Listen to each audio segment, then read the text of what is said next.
On a souvent eu à dire que la poésie est l'incarnation de tout ce que l'homme a de plus profond dans le cœur. La poésie est l'incarnation de tout ce que l'homme a de plus profond dans le cœur. Et les poètes, parfois dédaignés, méprisés, sont parfois les témoins des aspirations conscientes et inconscientes de ceux qui, eux, sont incapables de s'exprimer. Daignez me disculper donc de vous avoir au préalable décontenancé et souffrez que je me présente. Je me nomme Kamchi Brésil-Vitalis, communément appelé Grand V. Vous le savez déjà, le président directeur général du groupe Grand V Corporation. Mais ce n'est pas de ça que nous allons parler aujourd'hui, nous allons parler d'autre chose. Nous allons parler aujourd'hui de l'effet Pygmalion. L'effet Pygmalion, c'est quoi l'effet Pygmalion?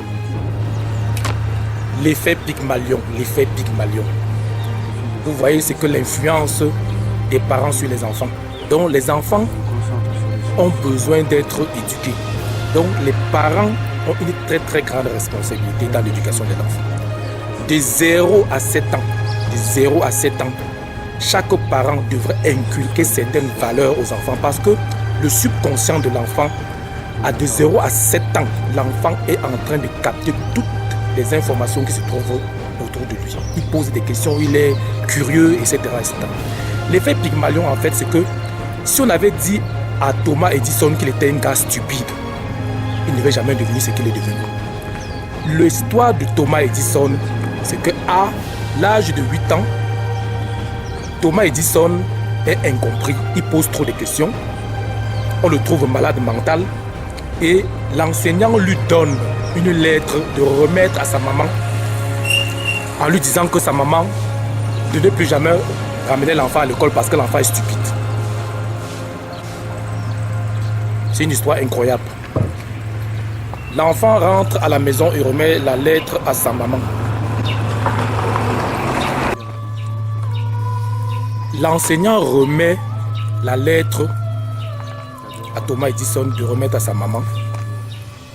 Et quand Thomas Edison remet la lettre à sa maman prend la lettre, elle lit la lettre et se met à pleurer.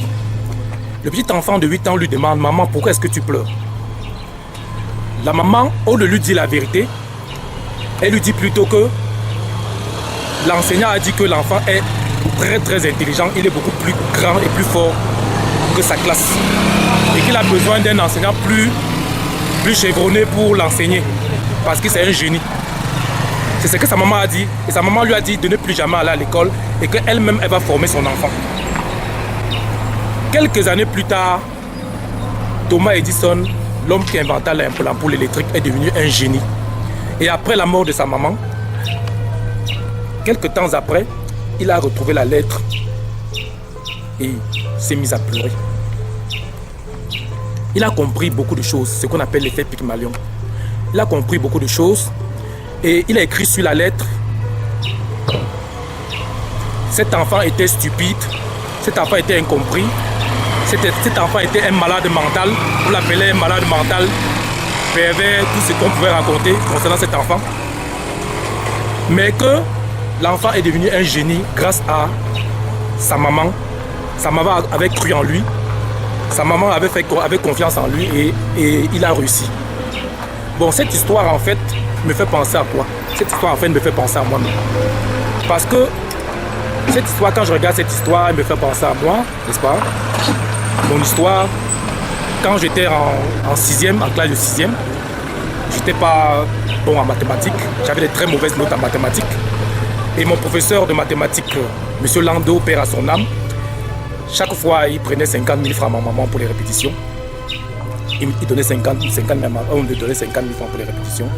Et mes notes allaient de mal en pis. Ça veut dire que je quittais de 5 en mathématiques à 3 en mathématiques, à 2 en mathématiques.